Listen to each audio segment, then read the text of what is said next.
C'est un plaisir de vous retrouver à ce nouveau rendez-vous de l'information. Merci de votre fidélité. Madame, Messieurs, voici les titres. Candide Azanaï, président du parti Restaurer l'Espoir, était face à la presse dans l'après-midi de ce mercredi 27 mars 2019. Vous suivrez la substance de son message dans ce journal. Autorités politiques et religieuses étaient ce samedi à Adjara pour une grande prière pour la nation béninoise. Il s'agit d'une initiative de la confrérie Adjara-Soua de la Rose. Le point dans ce journal. Et puis, le président français, invité par son homologue rwandais dans le cadre des 25 ans du génocide, a décliné l'invitation, un refus qui suscite des critiques au sein de la population rwandaise. Voilà pour le sommaire.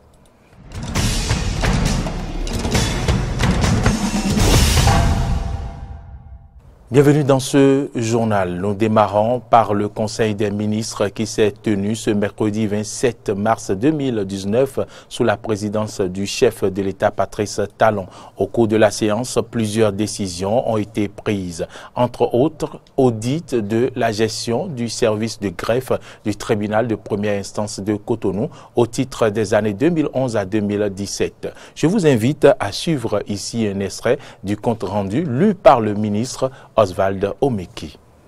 Le Conseil des ministres s'est réuni ce mercredi 27 mars 2019 sous la présidence de M. Patrice Talon, président de la République, chef de l'État, chef du gouvernement. Au cours de la séance, les décisions ci-après ont été prises. Au titre des communications, audit de la gestion du service du greffe du tribunal de première instance de première classe de Cotonou au titre des années de 2011 à 2017. À la suite des malversations relevées au greffe du dit tribunal lors de la passation de service entre le greffier en chef entrant et le greffier en chef sortant le 9 mars 2018, le gouvernement a entrepris de réaliser une enquête approfondie aux fins d'appréhender les hostilités des prévarications commises. Une commission a été mise en place à cet effet. Celle-ci a rendu son rapport dont il ressort que les montants distraits par l'ex-greffier en chef, Maître Abou Seydou, entre 2011 et 2017, se chiffrent au total à la somme de 3 183 447 286 francs CFA au lieu d'1 515 550 331 francs CFA initialement découverts. Négociations pour la maîtrise d'œuvre et la maîtrise d'ouvrage déléguée dans le cadre des études et du suivi des travaux au niveau de certains hôpitaux en République du Bénin. Par la mise en œuvre de son programme d'action, le gouvernement œuvre à promouvoir un système de santé performant, offrant des soins de qualité et accessibles à toute la population. La récente construction de l'hôpital de zone d'Alada, dont la maîtrise d'œuvre a été assurée par le cabinet japonais architecte Endo Takeshi, entre dans ce cadre. Au regard des prestations satisfaisantes que ce cabinet a délivrées, le Conseil a autorisé le ministre de la Santé à engager des négociations en vue de la maîtrise d'œuvre des études architecturales et techniques, puis de la supervision des projets suivants. Construction et équipement d'un hôpital de 150 lits dans la zone sanitaire Adjara à Vrankou à Promisrété. Construction et équipement d'un hôpital de référence de 150 lits dans la commune de Ouida. Extension et équipement de l'hôpital de zone d'Alada-Zé Tofo pour les spécialités de rang universitaire, de réanimation, de grands brûlés, de traumatologie et des salles de cours. Les négociations avec le même cabinet porteront également sur l'assistance à maîtrise d'ouvrage pour les projets de construction des hôpitaux de zone d'Adjoun Bonou Dangbo et de Zogodome Boikon Zapota. Adoption d'une politique nationale de promotion des investissements privés pour la période 2019-2025. La dite politique est élaborée pour donner une plus grande cohérence aux actions d'investissement et assurer une bonne exécution, ainsi qu'une meilleure coordination des projets-programmes sur la période considérée. Je vous l'annonçais en titre, le président du parti Restaurer l'Espoir était face à la presse dans l'après-midi de ce mercredi 27 mars 2019. Cette sortie médiatique est organisée à la veille de la séance plénière du Parlement devant statuer sur les propositions de loi en vue des élections inclusives de 2019. Dans son intervention, Candide Azanaï a évoqué des menaces d'emprisonnement dont il aurait fait l'objet. Je vous invite à suivre un extrait de son intervention. Il est au micro de Carole Olaye et de Fiacre Voitan. La piste Ngbeji montre ses limites et échoue. On l'avait prédit. Le président Ngbeji a dit, je n'arrive pas à réunir le consensus, je ne peux pas le faire. Ok, je donne ça à la commission des lois. La commission des lois dit, je donne ça à la plénière. Sachant pertinemment que personne n'a trouvé un résultat consensuel comme ça. Ça n'existe pas dans le monde. Le consensus est trouvé hors du Parlement. Le consensus doit être revêtu de force exécutoire. Le Parlement est contraint de le traduire en loi et le vote a lieu. Mais on dit à ceux qui sont les bourreaux des lois et de l'état de droit, on leur dit d'aller corriger. Ils ne peuvent pas le faire. Mais c'est dans ce contexte qu'il y a eu cette rencontre. Malgré cette rencontre, qu'est-ce que nous observons? Nous observons le pourrissement de la situation, de la solution Ngbeji. Pendant le même temps, nous observons un autre pourrissement qui est animé, entretenu par les turiféraires de Patrice Talon retranchés au sein du BMP et sous l'armure prédatrice de la dictature de la majorité parlementaire. Je ne sais pas si vous comprenez. Ces personnes se réfugient derrière la loi de la majorité et font un braquage et font obstruction au consensus et disent qu'il n'y a pas de consensus. On avait prévu ça. C'est dans ce contexte-là que le président Nicéphore Dieudonné Soglo, après avoir été reçu à sa demande, nous fait une déclaration. Et je voudrais poser la question. Qu'en est-il de l'engagement fait par Patrice Talon et rapporté par Nicéphore Soglo? Et je cite le président Nicéphore Soglo. Il dit ceci, je le cite, ouvrez les guillemets. 2 points majeurs méritent d'être soulignés. 1. Parlant du président Talon, il mettra tout en œuvre, malgré les difficultés prévisibles, pour revenir aux lois qui ont permis son élection en 2016, sans qu'il soit besoin de toucher à la Constitution de 1990. C'est ce qui est écrit, c'est ce que j'ai écouté. 2. Il est aussi disposé à examiner favorablement et dans les meilleurs délais la proposition de M. Gagné, Monseigneur Gagné, d'une loi d'amnistie en faveur de nos compatriotes actuellement en exil. Fin de citation. Nicéphore Dieudonné Soglo, déclaration sur la crise de la démocratie au Bénin, le pays des conférences nationales souveraines en Afrique, Cotonou, 21 mars 2019. C'est ça, cette déclaration. Des autorités politiques et religieuses étaient ce samedi à Adjara pour une grande prière pour la nation béninoise.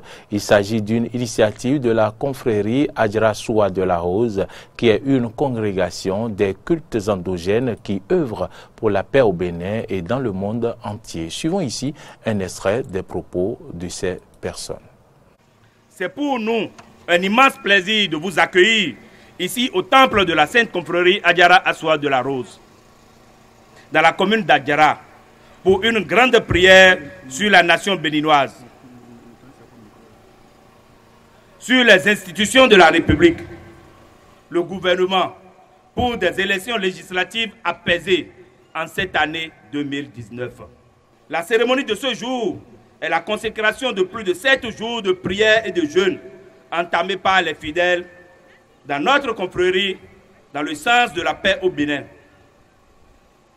Nous tenons à remercier le chef de l'État pour avoir compris l'urgence et la situation en confiant au président de l'Assemblée nationale la mission de concertation de toute la classe politique pour des élections législatives et apaisées. Nous prions l'Éternel d'être toujours le guide de nos dirigeants pour des décisions dans l'intérêt du peuple tout entier. C'est devenu une tradition pour nous ici, à la confrérie Adjara Soua de la Rose, de déverser des prières sur la nation à la veille de chaque échéance électorale. afin que la paix règne sur le Bénin et que le scrutin se déroule sans difficulté. Vive la Sainte Confrérie de la Rose. Vive les cultes endogènes. Que les bénédictions soient. Je vous salue.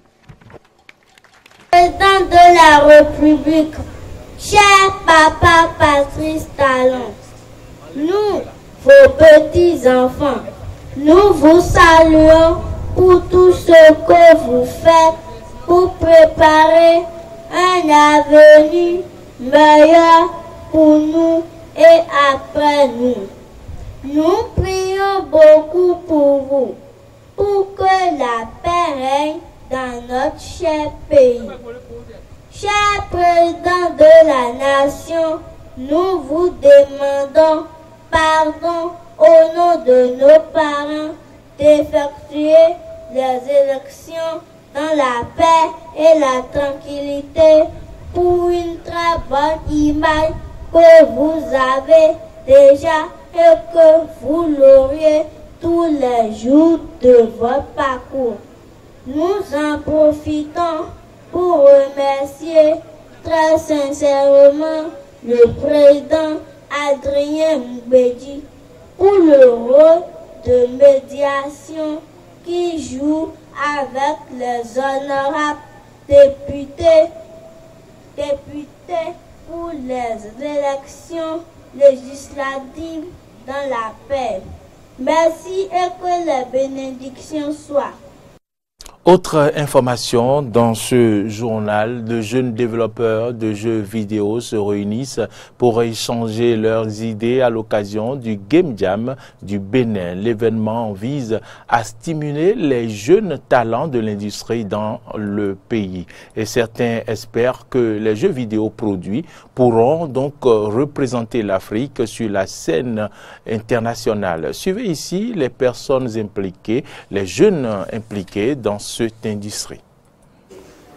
Alors le Bénin Game Jam, c'est l'une des premières initiatives qui vise en fait à stimuler l'écosystème, à mesurer aussi la potentialité de l'écosystème béninois par rapport justement à l'industrie du jeu vidéo, savoir qui sont les fans, les passionnés de jeux vidéo au Bénin et aussi qui sont les créateurs de contenu, donc les créateurs de jeux vidéo.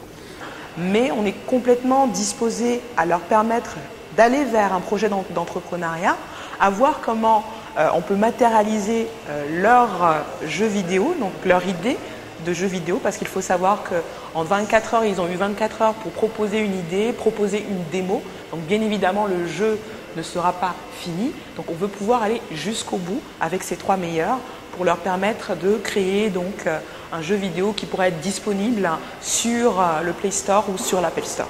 Depuis adolescent, on jouait, on aimait jouer. Et puis, c'est les jeux venus d'ailleurs qu'on jouait tout le temps.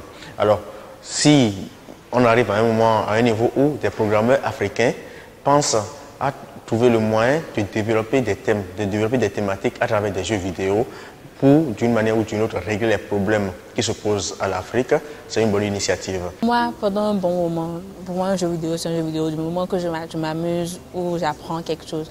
Mais en grandissant, disons, depuis quelques années, je me dis qu'avec un jeu vidéo aussi, je peux, qui porte une identité culturelle africaine, pourrait être exporté pour que peut-être les Européens ou bien, c'est pas, les Occidentaux puissent voir l'Afrique autrement. Voilà.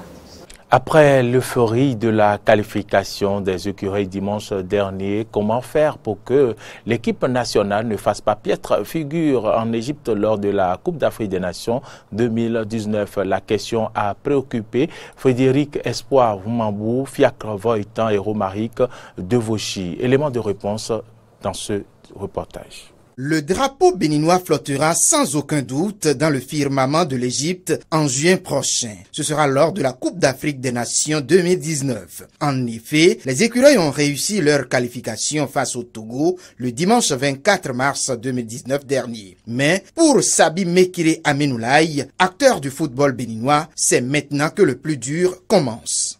Je vais commencer par dire que le plus dur reste à faire.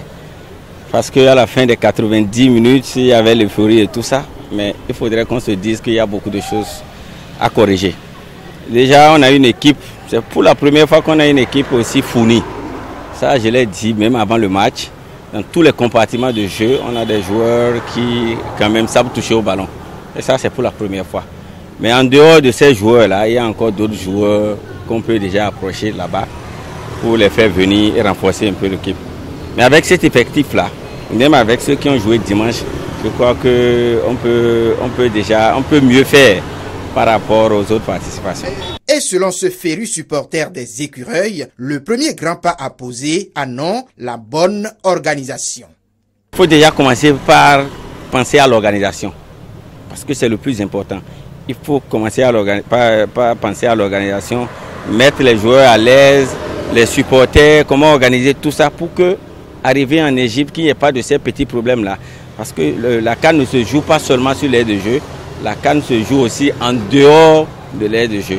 Outre cet aspect qui semble important dans les préparatifs pour que le 11 national puisse faire bonne impression à ce rendez-vous des grandes nations africaines en termes de football, les rencontres amicales ne sauront être passées sous silence. Commencer par faire les matchs amicaux, c'est important. Et voir ces joueurs jouer, les matchs amicaux, les pays qui sont évolués que nous, on va les inviter à faire des matchs ou bien voyager, aller chez eux, faire les matchs amicaux pour qu'ils voient ces joueurs jouer. Et on attend le 12 avril, après les tirages, pour avoir les poules et voir avec quelle équipe on doit jouer. En fonction de ça, je crois que l'entraîneur doit mettre en place un calendrier qui va lui permettre d'affronter des équipes qui ont le même système de jeu que ceux que nous devons jouer en juin prochain. Donc je crois qu'après ces deux étapes-là, si tout va bien, on doit pouvoir répondre en juin prochain. Une prestation honorable des Écureuils à la CAN 2019 passe également par la mise à disposition de Michel Dussuyer des moyens pour aller dénicher des talents locaux et pris de patriotisme. Il faut les moyens pour qu'ils suivent le championnat. Parce que des fois, même on le voit seul au stade d'Akpakpa ou bien il ne voyage pas. Il y a des championnats, il y a des joueurs qui sont dans le profond Bénin. Va au nord, à Djougou, tu me vois les joueurs, les locaux qui peuvent travailler. On a vu Digla jouer. On l'a vu jouer aussi à 11 créateurs. Et c'est pas là il est parti. Donc il y a aussi des petits comme ça qui ont les chances à faire. C'est le travail qu'on lui demande d'intégrer les jeunes. Et ce n'est pas tout. Omar Suleiman, fondateur d'une académie sportive, pense que l'accompagnement par la prière de tout le public béninois est aussi important. Le football, ce n'est pas mathématique, on va dire 1 plus 1 égale 10. Le football est une chose de travail et la confiance. Le moment que le coach a confiance avec les enfants là, nous, le public, on doit l'accompagner avec les prières. Et je suis très sûr que ça va aller. Et ils vont faire quelque chose à Côte d'Afrique. Voilà autant de pistes qu'on peut explorer pour faciliter le travail aux futurs ambassadeurs du football béninois à la Coupe d'Afrique des Nations CAN Égypte 2019. Hors du Bénin à présent, bientôt 25 ans que le génocide rwandais a eu lieu. Dans le cadre de cette commémoration, le président rwandais Paul Kagame a invité son homologue français, invitation déclinée par Emmanuel Macron, ce qui surprend les Rwandais. Suivez. 25 ans après, des zones d'ombre persistent sur les raisons du génocide rwandais. En 1994, c'est l'assassinat du président Hutu Juvenal Habyarimana qui a déclenché le massacre de masse. À l'époque, le pouvoir français soutient le gouvernement Hutu et aujourd'hui encore se pose la question du rôle et de l'implication de la France dans le génocide, ce que Paris dément. Le président du Rwanda, Paul Kagame, dont le mouvement rebelle a mis fin au génocide, a dénoncé le soutien des autorités françaises au gouvernement Hutu, une source de tension entre Paris et Kigali. Et en signe d'apaisement, le chef de l'État rwandais, Paul Kagame, a invité son homologue français, Emmanuel Macron, à se joindre aux commémorations le 7 avril prochain du 25e anniversaire du génocide. Une invitation déclinée par Emmanuel Macron. Ici, à Kigali, cette décision surprend. Peut-être que le président français a son agenda, probablement qu'il va envoyer quelqu'un pour le représenter. On sait toujours que la France a une responsabilité à ce qui s'est passé au Rwanda. Et quant à la position ou à la responsabilité de Macron en tant que président, je ne dirais pas qu'il est responsable, lui en tant que président, mais en tant que président de la France, il porte la responsabilité de pouvoir prendre position à ce que la France a fait ici au Rwanda. Et c'est regrettable qu'il ne soit pas venu, il a toutes ses raisons, mais On pense qu'il viendra peut-être un jour aussi. L'ONU a décrété le 7 avril journée internationale de réflexion sur le génocide de 1994, une date qui coïncide avec les commémorations nationales, plus connues sous le nom de Kibuka, qui signifie se souvenir, toujours un moment extrêmement douloureux ici. It's been tough 25 years. Ces 25 dernières années ont été difficiles, mais nous avons été chanceux d'avoir un leader visionnaire qui a rassemblé le pays. Il a permis l'unité, la réconciliation. Il nous a permis de remporter les défis qui menacent une nation divisée. Il nous a permis de redevenir une nation unie, de reconstruire cette nation, de mettre en place nos propres processus de développement, malgré la défiance du reste du monde. Avec le temps, en démolissant les murs, nous réussirons à faire comprendre ce que la réconciliation veut dire. Nous constatons déjà que de plus en plus de personnes comprennent notre histoire et adhèrent à la façon dont nous voulons voir notre pays prospérer en tant que nation et apporter notre contribution à l'humanité. Autre information en actualité sur la liste en marche aux élections européennes, c'est Nathalie Loiseau, la ministre des Affaires européennes, qui est désormais désignée tête de liste. Elle a été intronisée après avoir déposé sa démission du gouvernement. On l'écoute. Ce qui nous rassemble, c'est la vision que porte le président de la République pour une Europe de liberté qui protège nos valeurs, notre démocratie, une Europe de protection qui veille à notre modèle social, qui veille à notre environnement, qui veille à une planète dont l'Europe doit être le porte-drapeau, le protecteur. Et c'est une Europe de progrès. Coupure d'électricité au Venezuela, elle touche 21 des États du Venezuela, dont la capitale Caracas, et Nicolás Maduro a rapidement réagi. Le président vénézuélien accuse des terroristes financés par les États-Unis à l'origine de cette nouvelle coupure de courant. Écoutez ces quelques réactions des Vénézuéliens. Elle touche 21 des 24 États du Venezuela, dont la capitale, Caracas. Nicolás Maduro a rapidement réagi. Le président vénézuélien accuse des terroristes financés par les États-Unis d'être à l'origine de cette nouvelle coupure de courant. Écoutez ces quelques réactions de Vénézuéliens. Nous ne savons pas combien de temps cette situation peut durer. Évidemment, dans la mesure où ça se prolonge, cela va devenir compliqué de payer dans les magasins.